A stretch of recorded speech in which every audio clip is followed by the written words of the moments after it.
어느 날 서울의 한적한 동네에 사는 대학생 지영은 늦은 밤 도서관에서 공부를 마치고 집으로 돌아가고 있었다. 늦은 시간이라 지하철역은 한산했고 플랫폼에는 몇몇 사람들만이 자리를 지키고 있었다. 지영은 다가오는 열차를 기다리며 플랫폼 끝자락에 섰다. 그때 그녀는 뭔가 이상한 기분을 느꼈다.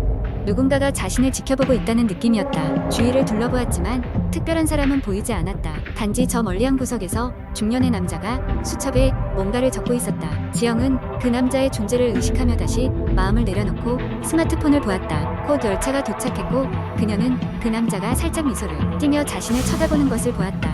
기분이 좋지 않았지만 대수롭게 생각하지 않고 열차에 올라탔다. 열차가 출발하고 몇 정거장을 지나며 지영은 천천히 자신이 잘못된 방향으로 가고 있음을 깨달았다. 서둘러 내리려 했으나 이미 늦었고 내리려는 정거장은 지나가고 있었다. 그녀는 잠시 패닉에 빠졌지만 침착하게 반대 방향 열차를 타기로 결정했다. 다음 정거장에서 내린 그녀는 사람 한 명 없는 거의 버려진 듯한 플랫폼에 있게 되었다. 이전에 보았던 그 남자가 같은 열차에 타고 있었던 것인지 이미 내린 것인지 알 수 없었다. 혼자 있는 그 공허함이 주는 불안감은 이루 말할 수 없었다. 한참을 기다린 끝에 반대 방향 열차가 도착했다. 하지만 그 순간 그녀는 플랫폼 저 멀리에서 무언가 움직이는 것을 보았다. 너무 어두워서 정확히 무엇인지 알 수 없었지만 그것은 인간이 선체로 할 수 없는 방식으로 어색하게 움직이고 있었다. 공포가 그녀를 덮쳐왔고 심장이 미친 듯이 뛰기 시작했다. 급히 열차에 올라타 좌석에 앉았을 때 지영은 창밖을 통해 그것이 점점 가까워지는 것을 보았다.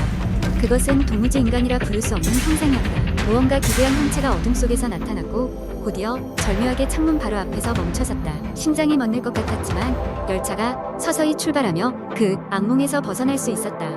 다시 집으로 돌아온 지영은 무언가 초현실적인 일을 겪었다는 사실에 소름이 끼쳤다.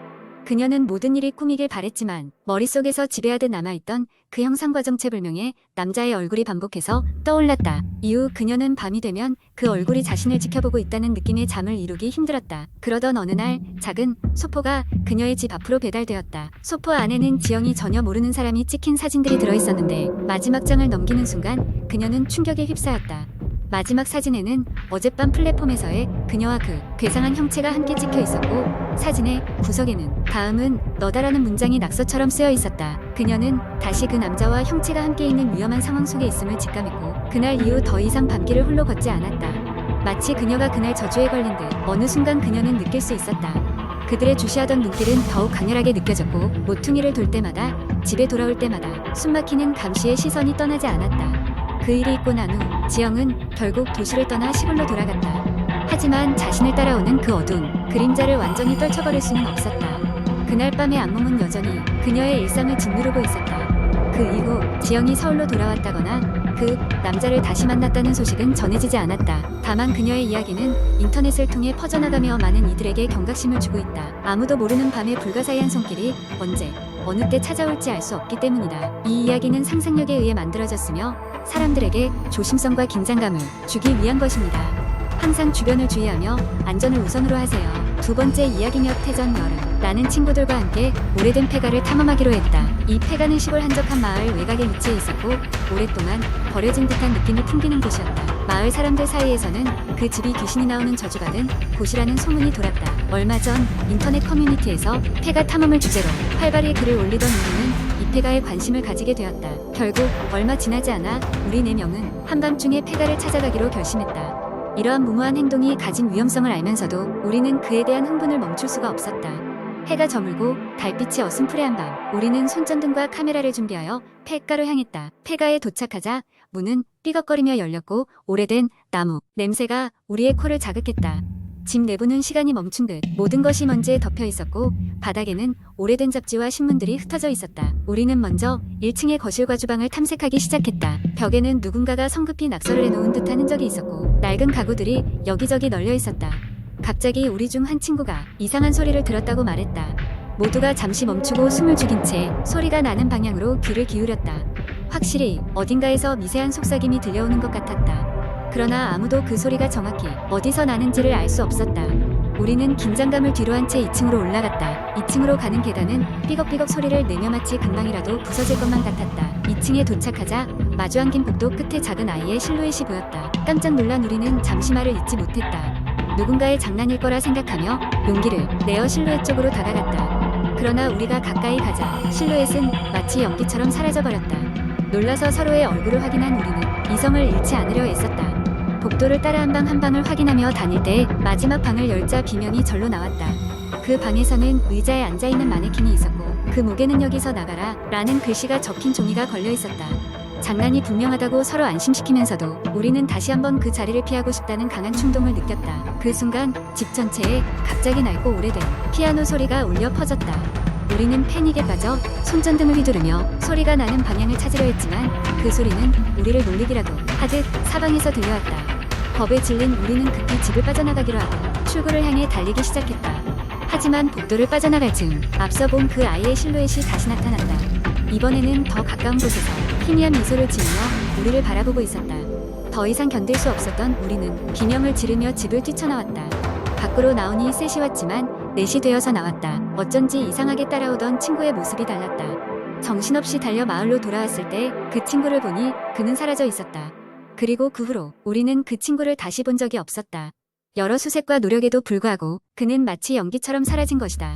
그날의 기억은 아직도 우리를 소름 끼치게 한다. 그 폐가에 대한 소문이 왜 있었는지, 그리고 그날 우리가 본 것들이 무엇이었는지는 여전히 밝혀지지 않은 채 남아있다.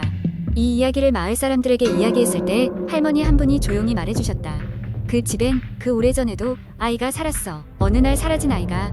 우리는 그저 숙연할 수밖에 없었다. 3번째 이야기 어느 늦은 밤, 나는 인터넷에서 우연히 잊혀진 도시의 전설이라는 제목의 글을 발견했다. 평소 공포 이야기에 큰 흥미를 느끼지 않던 나였지만 그 제목이 묘하게도 나의 호기심을 자극했다. 나는 그 글을 클릭했고 그것이 내가 겪게 될 기이한 이야기의 시작이었다. 그 글은 한 곳의 도시의 유령에 대한 것이었다. 전설에 따르면 그 도시는 한때 찬란한 문명으로 가득 찬 곳이었지만 하루아침에 사라졌다. 도시 사람들은 모두 흔적도 없이 사라졌고 그곳은 잊혀진 유령 도시로 남게 되었다고 한다.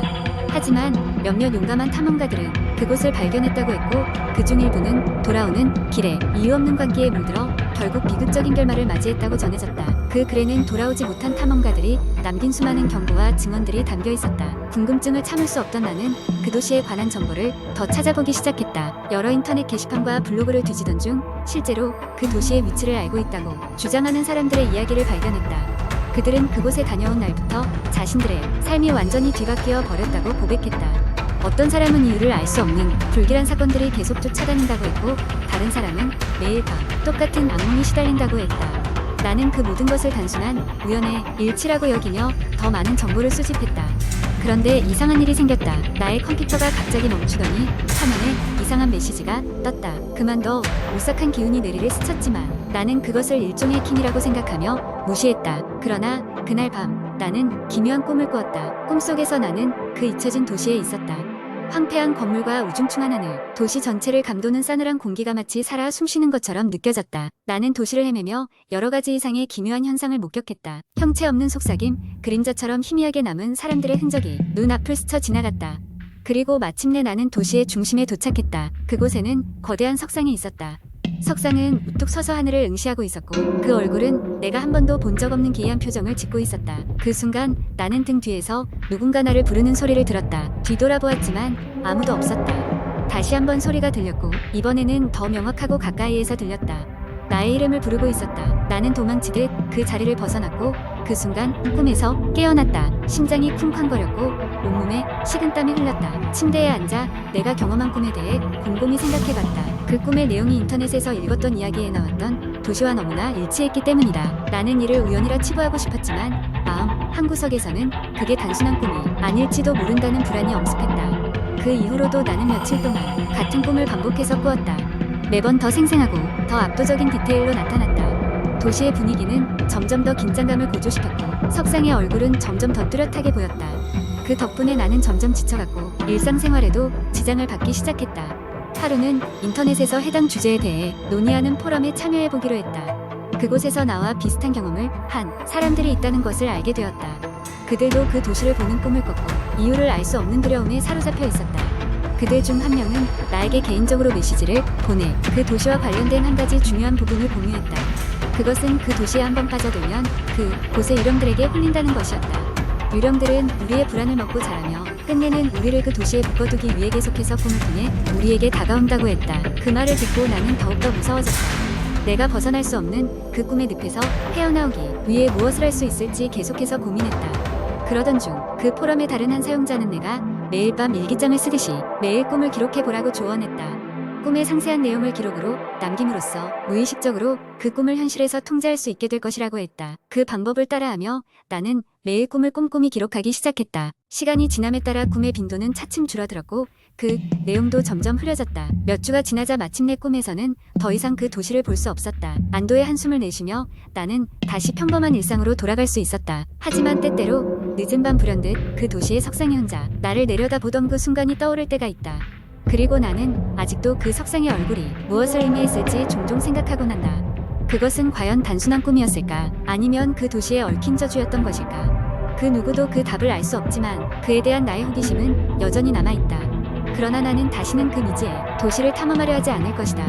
그곳에서 겪었던 설명할 수 없는 두려움은 여전히 잊혀지지 않기 때문이다.